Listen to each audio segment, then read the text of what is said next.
And he's like Yeah. framing all this stuff, and the last thing he says is like, "Well, it wasn't funny to me." There's one scene specifically I wanted to call out that really got me was when the one guy, I think his name was Bob, where he was like begging his family to stay to watch him take his last at bat, and he Mm. strikes out.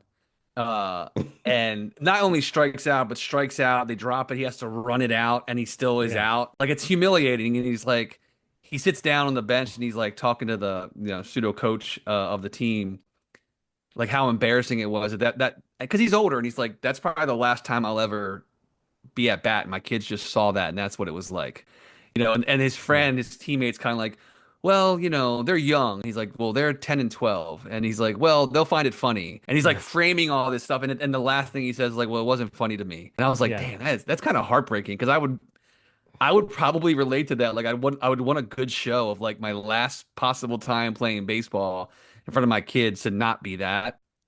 But